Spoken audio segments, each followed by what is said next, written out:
Back in the 1970s, before avocado-green appliances hummed in every kitchen and long before anyone could Google a substitution chart, housewives had a secret arsenal of clever little tricks that made dinner taste like magic. These weren't written down in any cookbook either. They were the whispered shortcuts you only learned by standing next to Mama at the stove. Today, we're stepping back into those kitchens to revisit 25 clever cooking tricks only 70s housewives knew, the kind of forgotten wisdom that made their food unforgettable. Let's dust off those secrets and bring them back to life. Slipping a spoonful of mayonnaise into scrambled eggs. In a 1970s kitchen, the mayonnaise jar stayed on the counter far longer than the health magazines would approve. Housewives knew that one spoonful stirred into scrambled eggs turned an ordinary breakfast into something soft and velvety, even if the skillet was older than their marriage. The trick wasn't about flavor as much as texture. The oil and egg yolk in the mayo created a custard-like consistency that felt strangely luxurious for a Tuesday morning.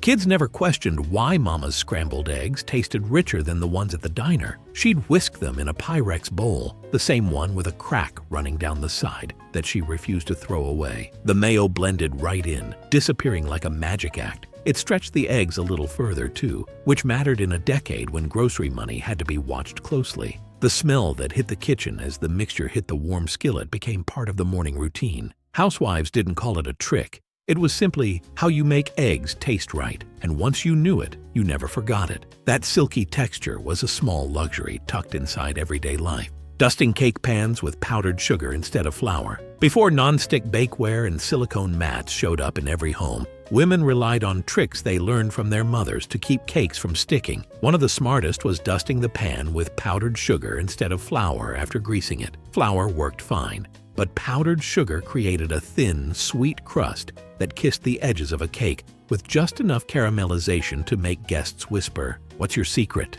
The kitchen smelled different, too. That first waft of warm sugar floating up from the oven let the whole family know something special was on the way. It made even boxed cakes feel homemade, which was half the goal in the 1970s. Visitors would see a perfect ring of golden-edged cake on a Corelle plate and assume hours of work went into it. Housewives just smiled and accepted the praise. Nobody talked about shortcuts unless it was with a sister or a neighbor over coffee. Powdered sugar gave a cake personality, and in busy homes where dessert needed to look impressive fast, it was a tiny bit of genius that hid in plain sight. Reusing bacon grease for nearly everything. If you walked into a 1970s kitchen, you probably saw a coffee can or a chipped mug on the back burner filled with something pale and solid. That was the family's liquid gold, bacon grease. Housewives trusted it more than the fancy oils in the grocery ads. They used it to fry chicken, flavor green beans, grease cornbread skillets, roast potatoes, and a dozen other tasks that didn't make it into printed recipes. It added a depth of flavor that couldn't be faked. Saturday mornings started with the smell of bacon cracking in the pan. And by lunchtime, that same grease was giving meaning to a pot of cabbage or a skillet of fried apples. Nothing was wasted in a frugal household, and bacon grease turned scraps into meals worth remembering. Kids didn't realize it was the secret behind so many dishes they loved. The mug stayed full because every breakfast supplied more. It was a quiet system, a kind of culinary recycling before anyone used that word. Housewives didn't see it as thriftiness. They saw it as good cooking. Dropping a sugar cube into coffee to calm bitterness. Long before flavored creamers lined supermarket shelves, many 1970s housewives kept a tiny box of sugar cubes near the stove, not just because they looked pretty, but because one cube dropped into a pot of percolated coffee softened the bitterness in a way loose sugar never quite managed. The cube melted slowly, distributing sweetness evenly from the top to the bottom of the pot. Guests often commented that their coffee tasted smoother than what they made at home. Housewives pretended it was the brand of coffee, but the real secret sat quietly in that little cardboard box. Sugar cubes were inexpensive, tidy, and felt just a little fancy, which mattered when company came after church. The gentle sweetness brought out the rich aroma of the brew without making it taste sugary. It also made older percolators, the kind that had started to give a metallic edge, taste better. Housewives trusted the trick because it worked every time. A single cube made a pot feel like it came from a nicer household than the budget actually allowed. Adding a pinch of salt to sweet dishes. Every 1970s home cook learned early that salt wasn't just for savory foods. A tiny pinch stirred into cakes, puddings, hot cocoa, or cookie dough sharpened every flavor. It wasn't enough to taste salty. It simply made chocolate taste deeper, vanilla taste stronger, and caramel taste rounder. Housewives discovered it by watching their mothers toss a dash into pie fillings without measuring, as if seasoning the air. Grocery store cookbooks never mentioned it, yet it appeared in nearly every dessert made by hand. The trick made inexpensive ingredients taste richer, which mattered when budgets were tight.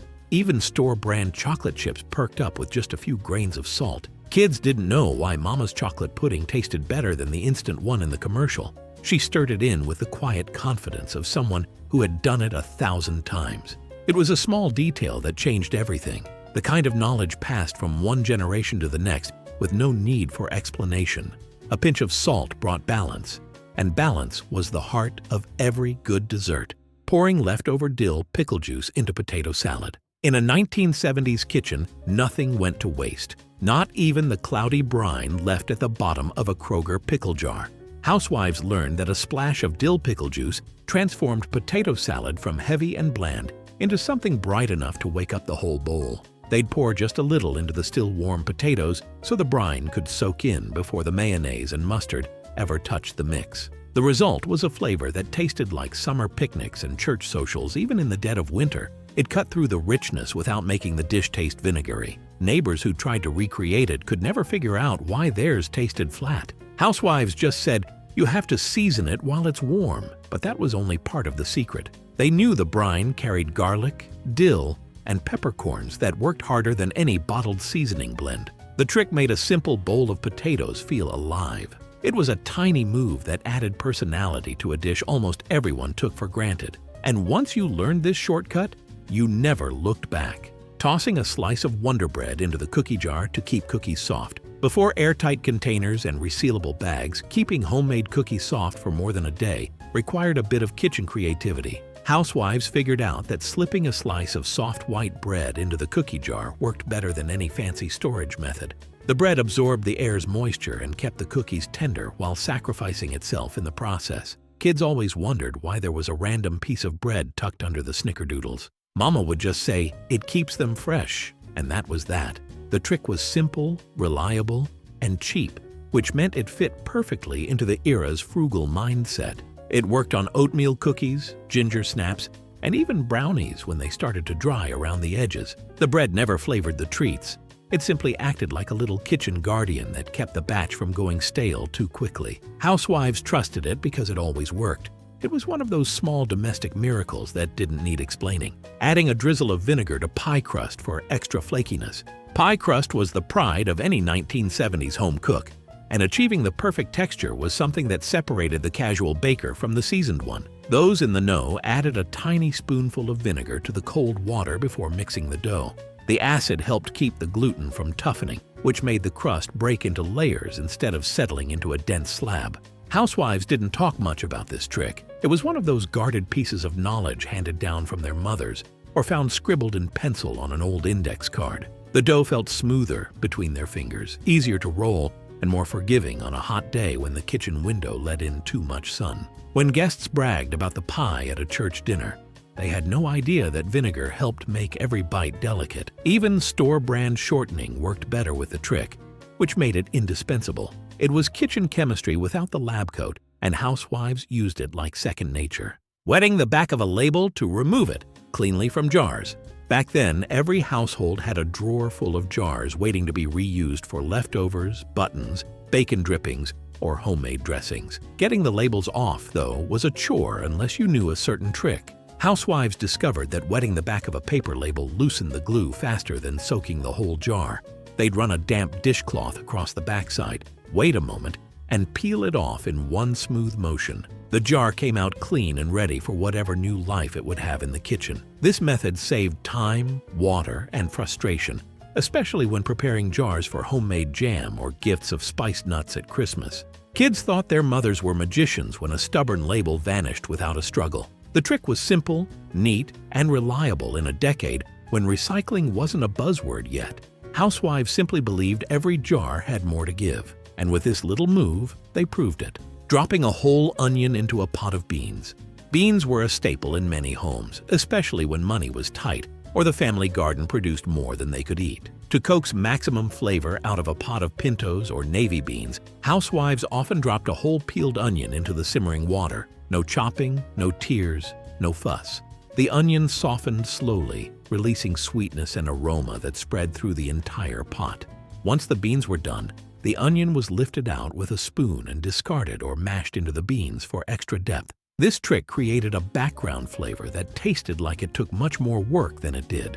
It also made budget beans feel like a well-planned meal rather than a fallback. Housewives loved it because it kept the texture clean while still adding flavor. It was an effortless trick that stretched a simple pot into something memorable. Rubbing a cut clove of garlic on toast before adding toppings. In the 1970s, garlic wasn't yet the pantry superstar it would later become. Most families only bought a head or two a month, usually wrapped in a little mesh bag from A&P. Housewives learned that rubbing a cut clove directly onto hot toast gave a whisper of flavor without overpowering the dish. The warmth of the bread released just enough oil from the garlic to create a subtle shine on the surface. It added depth to tuna melts, cheese toast, and even leftover roast beef sandwiches. Kids never knew why Mama's quick lunches tasted better than the ones they slapped together on their own.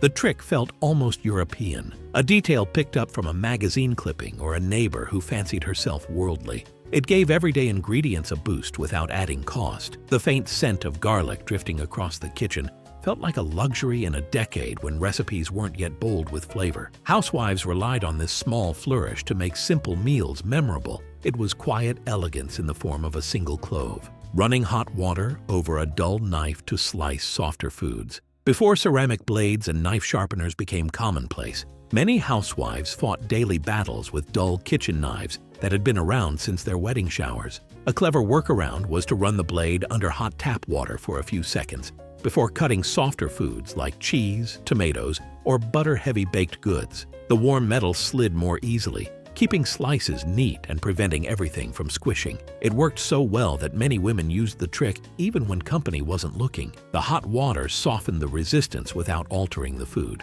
It was a small trick that made lunches look tidier and desserts more appealing. Even an old paring knife with a loose handle performed better with this simple ritual. Housewives loved that the trick felt effortless. It used something every home already had, and for a decade obsessed with presentation at church suppers and bridge club gatherings. This small move kept dishes looking their best. Dropping a bay leaf into the flour tin to deter bugs. Every pantry in the 1970s had a tin of flour at the ready, usually tucked behind a sack of sugar and a half-empty box of cornstarch. But warm southern summers and unair-conditioned kitchens made that flour vulnerable to little pests that did not care about baking schedules. Housewives learned to slip a bay leaf into the tin to keep unwanted visitors away. The leaf didn't change the taste and stayed tucked neatly on one side of the container. It was a trick often passed from grandmother to granddaughter with a simple, "Just trust me." The bay leaf acted as a quiet protector, guarding Sunday biscuits and holiday cakes from ever turning into a wasteful mess. Grocery clerks never mentioned it, and cookbooks didn't bother printing it. Yet it was in nearly every pantry belonging to a seasoned cook. One tiny leaf kept an entire tin safe, and that kind of efficiency suited the era just fine. Splashing cold water into the skillet to test the heat.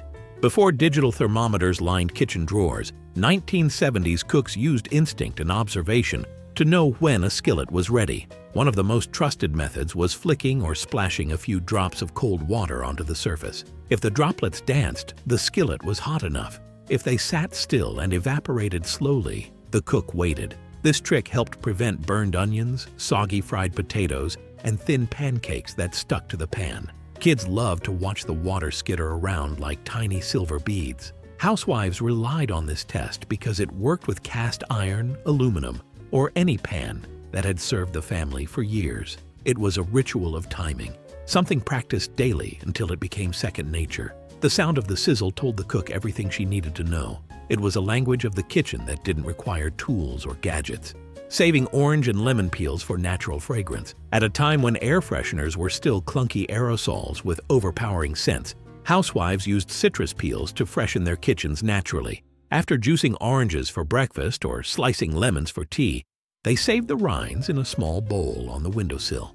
As they dried, they released a gentle fragrance that floated around the kitchen. masking last night's fish or the smell of cabbage simmering on the stove. Sometimes the peels went into a pot of simmering water to boost the scent even more. It was a small domestic habit that cost nothing and brought a bright smell into the home. Guests often remarked that the house smelled clean without knowing why. Housewives didn't make a fuss about it.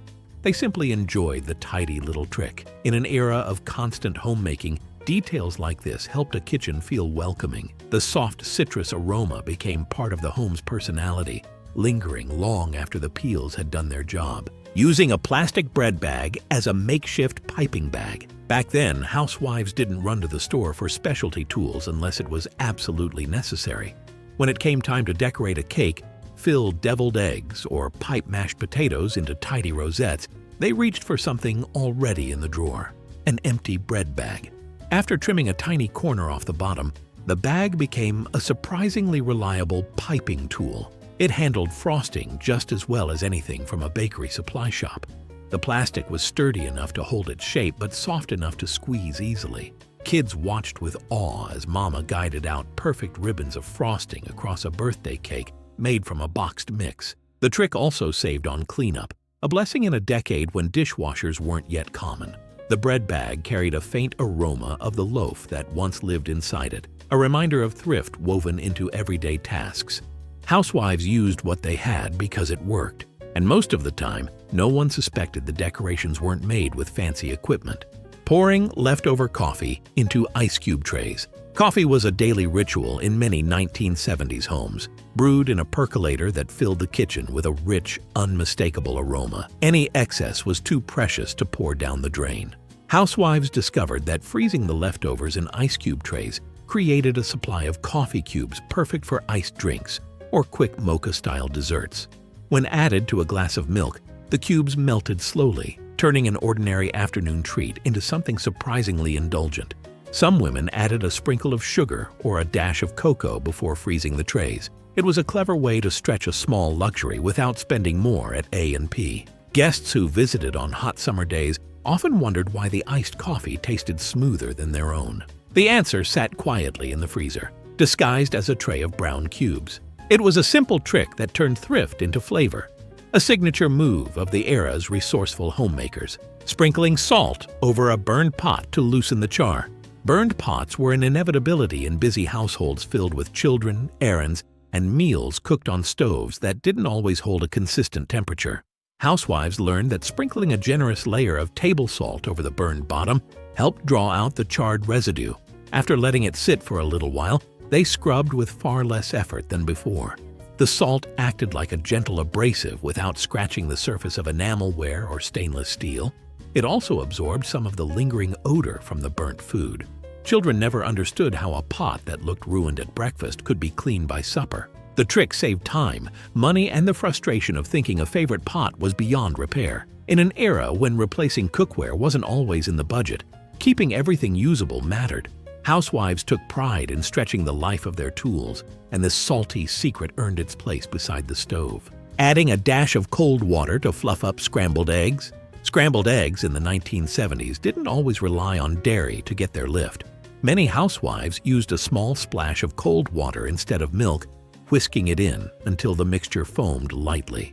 When the eggs hit the warm skillet, the water turned to steam and puffed them up into light, tender curds. Kids were convinced their mothers had some special egg brand that tasted better than the kind on cafeteria trays. The water trick gave even budget eggs a brightness that felt comforting in the early morning hush. It also kept the eggs from becoming too rich, which was helpful when breakfast needed to feed several mouths quickly. Housewives liked that it worked with any pan and any number of eggs. The technique became second nature, a quiet habit performed without thought. The light texture was a small reward for a simple bit of kitchen wisdom. Using leftover pie dough to make cinnamon sugar scraps. In the 70s, nothing brought kids running to the kitchen faster than the sight of leftover pie dough on the counter. Housewives never threw those scraps away. Instead, they rolled them out into thin strips, brushed them with a little melted butter, and sprinkled on cinnamon and sugar. After a few minutes in the oven, the scraps puffed into warm, brittle little treats that tasted like a lighter version of a cinnamon roll. These tidbits were often the cook's quiet gift to herself while the main pie baked. Children saw them as proof that magic lived in the kitchen. The smell that filled the house was cozy and nostalgic long before anyone used those words.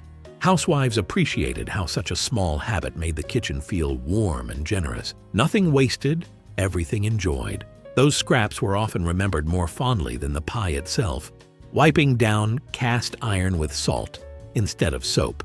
Cast iron skillets were treated almost like family heirlooms. Housewives knew soap could strip away the hard-earned seasoning, so they reached for a handful of table salt instead.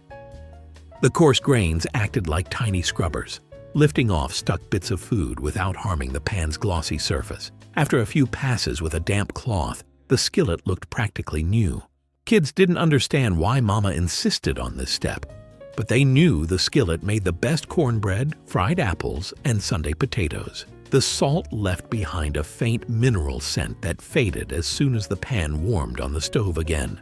Housewives loved the simplicity of the trick. It kept their most reliable tool in top shape without buying special cleaners. And when the skillet slid back into the cabinet, still warm from being dried on the burner, it felt like one more task handled with quiet confidence. Salt did the job better than anything else on the shelf, freshening stale bread with a quick burst of steam. Before bread machines and bakery-style loaves became everyday purchases, families often made store-bought bread last a bit longer than intended. When it started to feel dry, housewives revived it with a trick that worked every time: steam. They wrapped the loaf or rolls in a slightly damp tea towel and warmed them in a low oven for a few minutes. The dry crumbs softened, the crust perked up, and the bread tasted almost fresh again. Children thought a new loaf had magically appeared, never suspecting the quiet rescue mission. The kitchen filled with a gentle, yeasty smell that always felt like home. Housewives relied on this move during busy weeks when grocery trips had to be spaced carefully. Nothing needed to be thrown out when a little moisture and heat could bring it back. It was frugality mixed with know-how, the hallmark of cooks who refused to let anything go to waste. The warm rolls that emerged from the oven felt like a small victory, smoothing cake batter with a tapping trick. Electric mixers were becoming common in the 1970s, but not everyone had one, and even when they did, they weren't perfect at removing trapped air. Housewives got around this by giving the cake pan a series of quick taps on the countertop after filling it with batter. The bubbles rose to the top and burst, leaving the batter smooth and level. The sound, a steady, confident thump against formica, became part of the rhythm of baking day. Kids peered over the edge of the counter, waiting for the moment the pan jiggled like a little pond, settling after a skipped stone. The trick created cakes that baked evenly, with no mysterious craters or domes. It also helped the cake cling gently to the sides, producing a straighter edge. Housewives didn't brag about this technique. They simply did it because it worked.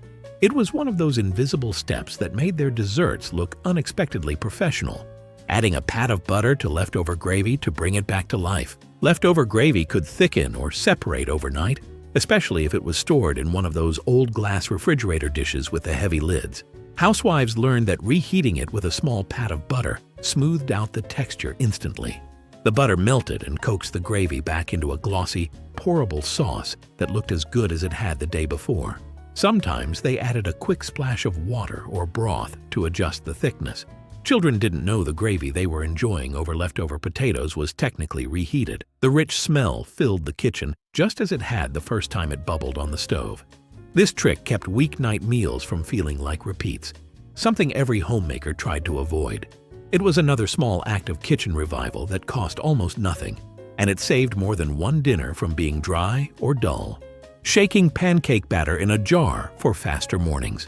Busy 1970s households often needed breakfast to come together quickly, especially on school days when shoes were missing, and someone always forgot their lunch pail. Housewives found that mixing pancake batter in a clean jar made mornings smoother. They added the ingredients, screwed on the lid, and shook it until the batter looked just right. No whisk, no bowl, no mess. Kids liked to help because shaking the jar felt like a game, and they swore the pancakes tasted better because of it. The method produced a light, even batter with surprising consistency. Cleanup took seconds, which earned it a permanent place in many homes. The jar often became part of the breakfast ritual, sitting on the table beside the butter dish and bottle of syrup. Housewives knew this trick wasn't fancy, but it made every rushed morning feel a little more manageable. And sometimes that small bit of ease mattered most. By the time the sun set on the 1970s, every home cook had her own quiet collection of shortcuts and secrets tucked between the spice jars and recipe cards. These weren't tricks meant for show. They were the little things that made life run smoother in kitchens that worked hard from dawn to dusk. What's surprising is how many of those small bits of wisdom still hold up today. They remind us that good cooking never depended on expensive tools or elaborate techniques. It came from paying attention, noticing what worked, and passing that knowledge along with the same care used to season a favorite skillet. As we look back on these clever cooking tricks, we're really remembering the hands that used them, hands that shaped dough, stirred pots, wiped counters, and managed entire households with creativity and grit. If one of these ideas finds its way back into your own kitchen, then a small part of that era comes back to life. And maybe that's the real magic of these old tricks. They don't just improve food, they reconnect us to the people who taught us how to make a house feel like home.